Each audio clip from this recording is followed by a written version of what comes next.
The Bermuda Triangle. The Bermuda Triangle. So, अस्सलाम वालेकुम दोस्तों, मैं हूं Saadat Ali. Bermuda Triangle Bermuda Triangle hypothetical, Bermuda Triangle. Bermuda The winds Triangle were and a stronger than triangle. anticipated that day and pushed them northeast from their intended track. They overshot the turn north at Cistern Cay and instead made the turn at Great Abaco अस्सलाम Island. वालेकुम दोस्तों, मैं हूं Saadat Ali. Bermuda Triangle, devil triangle, खून की वादी, मौत की वादी, the deadly of Bermuda Triangle, क्या क्या नाम नहीं दिए गए इस जगह को।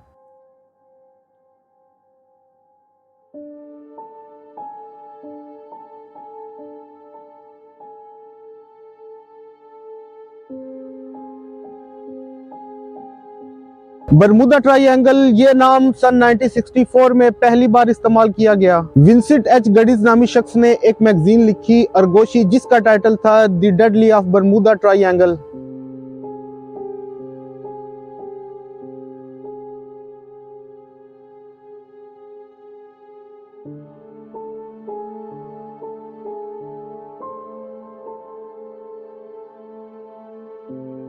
इस आर्टिकल में जितने भी वाकया इस जगह पे हो चुके थे वो सारे उन्होंने लिखे।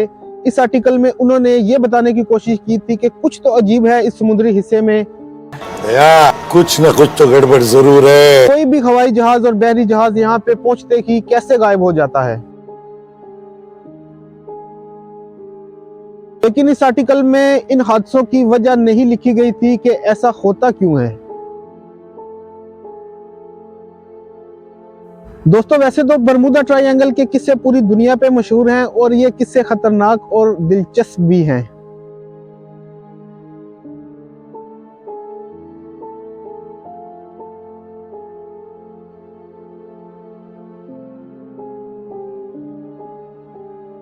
दोस्तों, बात करते हैं सन 1881 की। एलन ऑस्टन जहाज जो कि लंदन से न्यूयॉर्क जा रहा था। इस जमाने में बहरी जहाज ही ज्यादा सफर किया करते थे। जब यह जहाज बरमूदा ट्रायंगल के एरिया में पहुंचता है तो एलन ऑस्टन को एक अनजान जहाज दिखाई देता है। ये अनजान जहाज देखने में बाहर से बिल्कुल नॉर्मल लग रहा था। इसके अंदर किसी भी इंसान का कोई वजूद नहीं था, कोई लोग नहीं थे इसके अंदर।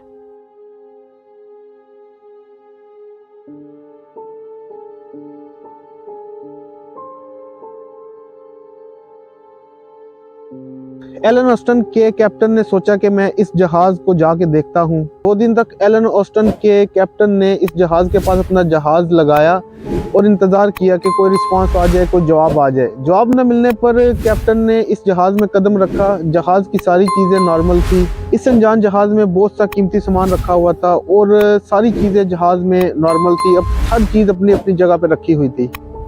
यही वजह थी कि एलन ऑस्टन के कैप्टन ने इस जहाज को, इस अनजान जहाज को अपने साथ ले जाने का फैसला किया। Ellen Austin.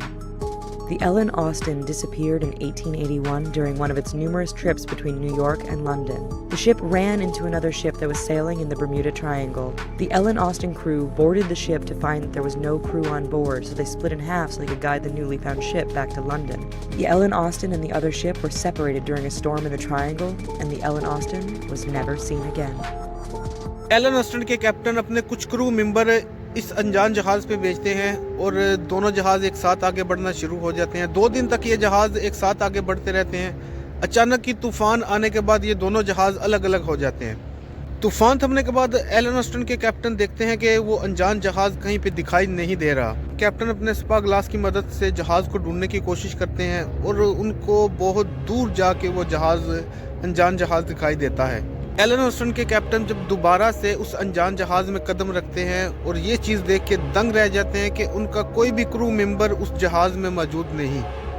अपने क्रू मेंबर को खोने के बाद उनको ये जहाज यहीं पे छोड़ के आगे बढ़ना पड़ता है।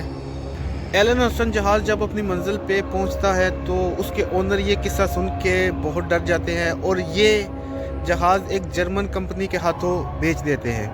ये जर्मन कंपनी इस जहाज़ का नाम बदल के एलन ऑस्टन से मेटा रख देती है। तो दोस्तों, ये भी एक जेन्युइन फैक्ट बन जाता है। उस जहाज़ का नाम बदल के मेटा रख दिया गया और यहाँ पे फेसबुक और व्हाट्सएप का नाम बदल के मेटा रखा गया। खैर, बात करते हैं अभी 1945 की।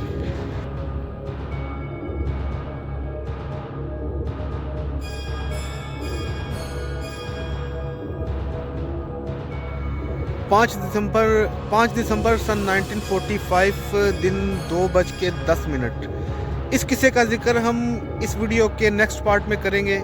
अभी आप सबसे ज़्यादा चाहूँगा मिलेंगे अपनी नेक्स्ट वीडियो में, लेकिन उससे पहले जिन दोस्तों ने अभी तक मेरे चैनल को सब्सक्राइब नहीं किया वो जाकर मेरे चैनल को सब्सक्राइब कर लें और बेल आइकन को भी प्रेस कर दें ताकि मेरी तमाम नई आने वाली वीडियो आपके पास बर वक्त पहुँचती रहें। दुआओं में याद रखिएगा। मिलते हैं अपनी नेक्स्ट वीडियो में।